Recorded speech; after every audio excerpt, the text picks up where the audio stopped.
মিয়া মানে হৈ গ'ল চুৰ, মিয়া মানে হৈ গ'ল ডকাইত। লাজ নাই, মিয়াখিনিৰ লাজ নাই। আমি বাংলাদেশতো গুচি নাযাওঁ। যিহেতু আমি দেখিবলৈ পালোঁ যে নগাঁৱত এটা ইমান দুখ লগা এটা ঘটনা ঘটি গ'ল, গতিকে চালে দুখত সঁচা কথাত ক'বলৈ গোটেই অসমবাসী ৰাইজ, গোটেই ভাৰতবাসী ৰাইজ আজি দুখত মৰ্মাহত হৈছে।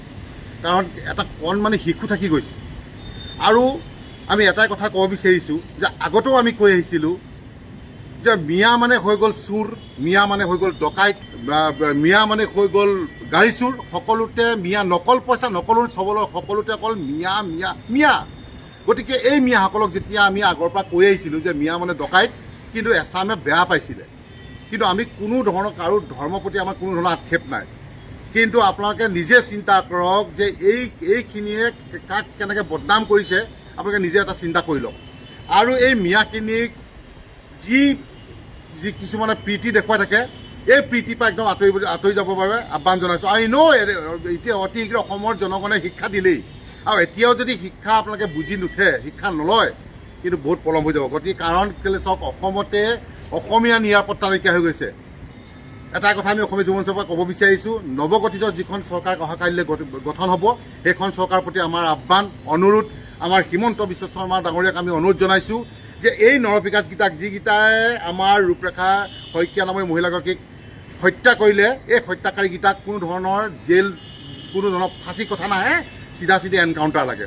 আৰু আমি আশাবাদী যে অহাকাইলৈ আপুনি শপত গ্ৰহণ লোৱাৰ পিছতে আমি তাৰ পিছদিনাখনি আমি ভাল খবৰ পাম বুলি আমি অসমবাসী ৰাইজে আমি ৰৈ থাকিম।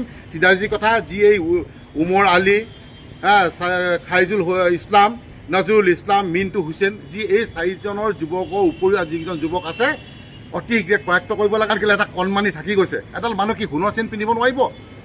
তহঁতৰ লাজ নাই? এই মিয়াখিনিৰ লাজ নাই? আমি বাংলাদেশতো গুচি নাযাওঁ। আৰু এটা কথা আমি দেখিবলৈ পালোঁ, যোৱা কালিৰ পৰা দেখিছোঁ যে বাংলাদেশত যিদম ভয়াৱহ ৰূপত প্ৰতিবাদ কৰিছে আমাৰ সন্মানীয় মুখ্যমন্ত্ৰী ডাঙৰীয়া, এগেইনষ্টত প্ৰতিবাদ কৰা দেখিছোঁ। গতিকে দম আছে, খিলঞ্জীয়া অসমীয়া, কিন্তু জাগিলে তহঁতৰ তত নাপাবি তহঁতি। লগতে চৰকাৰক এটা কথা আহ্বান জনাব বিচাৰিছোঁ, অনুৰোধ জনাব বিচাৰিছোঁ যে অনতি পলমে এই চাৰিটাক কৰাৰ ব্যৱস্থা কৰক। অন্যথা কিন্তু আমি অসমীয়া যুৱ মঞ্চই কিন্তু বেলেগ ধৰণে, কিন্তু বেলেগ পৰিস্থিতিত গুচি যাব। কাৰণ আমাৰ নিজৰ মানুহক মাৰি থাকিম, আমি চাই থাকিম। কেতিয়াবা দেখিম বিহাৰীয়ে মাৰিব, কেতিয়াবা দেখিম মাৰোৱাৰী মাৰিব, কেতিয়াবা দেখিম মিয়াই বাংলাদেশীয়ে মাৰিব। তো অসমত কি, অসমৰ নিৰাপত্তা নাইকিয়া হৈ গৈছে। আৰু ইয়াতে খাবি, ইয়াতে কৰিবি, ইয়াতে মানুহ ডকাইত কৰিবি। গতিকে আমি এটা কথা আমি মুখ্যমন্ত্ৰী ডাঙৰীয়াক অনুৰোধ জনাইছোঁ যে প্ৰত্যেকখন জিলা আয়ুক্তক আপোনালোকে নিৰ্দেশ দিয়ক যে আমাৰ যিসমূহ ইটা ভাটা চলি আছে, যিসমূহ ভাড়াঘৰত দম শ মিয়া আপোনাৰ ইটা ভাটাত আছে, শ মিয়া আপুনি দেখিব যে ক'ৰবাত ভাড়াঘৰত আছে। গতিকে তন্নকৈ তেওঁলোকৰ কি ডকুমেণ্টখিনি চাব লাগে, আৰু চাই যিসমূহ বাংলাদেশী একদম বাংলা